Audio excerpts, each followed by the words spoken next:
Great description of the area, so hope we all succeed in that. My name is Brian O'Donnell. I'm the Executive Director of the Conservation Lands Foundation, which is a national group that works to protect some of the nation's most important and spectacular areas managed by the Bureau of Land Management. And I'm here to talk a little bit really briefly about the Basin and Range area.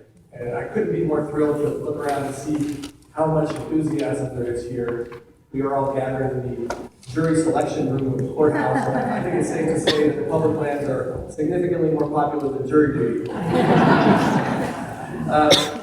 The Basin and Range area of Garden Valley and Coal Valley, the Golden Gate Range, the Seaman Range, the Worthingtons, Spring Canyon Range, is one of the most remote and spectacular examples of Basin and Range country that exists anywhere in America. It is a system of valleys that have very few roads and mountain ranges that remain undeveloped. When you think about unspoiled Basin and Range country, this comes to mind. The opportunity to protect a landscape that is really uniquely Nevada, uniquely American, and a chance to protect those valley floors. Conservation in this state has been really successful protecting mountain ranges. Great Basin National Park is a mountain range, as is Red Rock Canyon. Most of our wilderness areas here in Nevada are mountain ranges, but we have very few of those valleys protected and very few opportunities to protect intact mountain ranges and valleys together. Why is that important? That's important for wildlife. Wildlife use those valleys for connectivity, for habitat. And it's also important for future generations to see this landscape in its untraveled state. These areas are full of petroglyphs, of Native American trails, wildlife habitat for pronghorn, for mule deer, numerous sensitive species of plants, animals, and birds. Some plants that exist nowhere else on Earth are found in the Basin and Range region. We also have some spectacular night skies. Many of you who head north there, the Coal Valley or Garden Valley and camp in the Worthington Mountains know that you can look up and see the Milky Way. There's fewer and fewer places in North America where you can do that, and we need to maintain those places that we can have those open spaces, those night skies, those spectacular valleys and mountain ranges. The geology is unique in the area. As I mentioned, the cultural resources and the opportunity to learn about our ancient past exists there in a state that is undiminished. So I want to thank Congresswoman Titus, Senator Reid for introducing the bill to withdraw this area. I'm hoping that the Obama administration will work with them and that we can all work together to see this region be protected permanently and given a designation so that we can all celebrate a truly Nevada, truly American landscape that deserves to be permanently protected. And I'm also honored to introduce Michael Govin. Michael is the director of the Los Angeles County Museum of Art and an expert on an art project of world class that happens to be right in the middle of Garden Valley. So we've got a unique American art project surrounded by a unique American landscape and a fantastic opportunity for conservation in the state. So with that, I'll turn it over to Michael.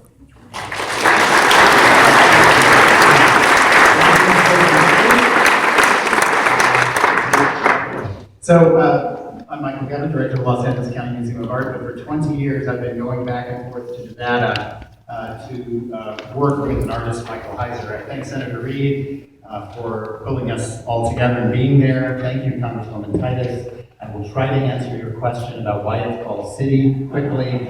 I have in my hands a selection of just many, many, many letters that have been sent to the President from all around the nation, from all of the big museums, from the Association of Museum Directors and private citizens to try to protect this great American artwork, which is called City. And I'm here just to say a few words about the intersection of nature and culture. We appreciate nature in part because artists have given us vision to do that. And Michael Heiser is one of those artists. This is a work done in 1969 on the scale of architecture and engineering not far from Overton, Nevada, which changed the landscape of our history, and it was called Double Negative. It's a negative sculpture, and I note the two great other American artworks that you may know of recent, both the Vietnam War Memorial in Washington and the 9/11 Memorial in New York, were inspired by Michael Heiser's negative sculpture. What is the reference? He came to this area because he was interested in making a truly American art. European art's good, but American art. And looking to the ancient sources for American art, right in our Americas. This is an ancient city of Teotihuacan, not far from Mexico City, our forebears, who made this place, which was one of the greatest cities in the Americas in 400 AD. Michael Heiser has made his own architectonic scale city. It is abstract. It is reminiscent of these ancient cities, but it is also built with modern technology because we have one foot in the present and we still, as people, have one foot in our ancient past. And his work, these plazas and shapes, geometries that very much reference ancient cultures and ancient sculptures, but also represent modern sculpture and modern art. It is on the scale of architecture and engineering, like great civilizations before, and it does reference not only the ancient temples, ancient cities, but highways and mines and modern technology of steel and concrete, as well as lava flows. These are the geometries. This is actually a beautiful geometry. You could stack all of those pieces back into the triangle in the back. This is a 170-foot-long sculpture. Try that at the Metropolitan Museum or the Los Angeles County Museum of Art. You need the scale of Nevada and the inspiration. Many people have said that the American character has been defined by the rugged American West. And finally, in the 1960s, Michael Heiser leading that, a group of artists sought to define that rugged individualism on a scale of modern technology, following the ancient and native cultures that are in this great America. So it's an echo of ancient cultures with a nod to modern cultures and a great respect for what is American in character and in sculpture.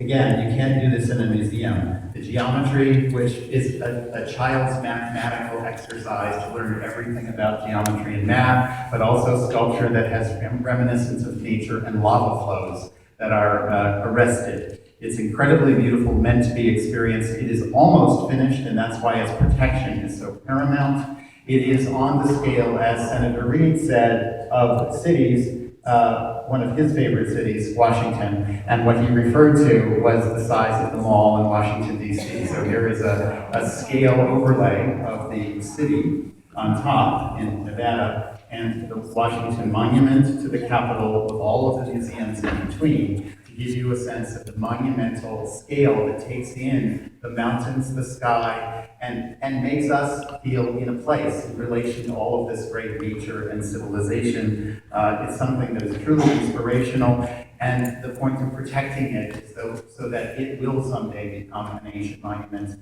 a reference to our own time and intelligence and sensitivity to art and to nature, and that's why we've been working so hard to protect this. So thank you, Congresswoman Titus. Thank you.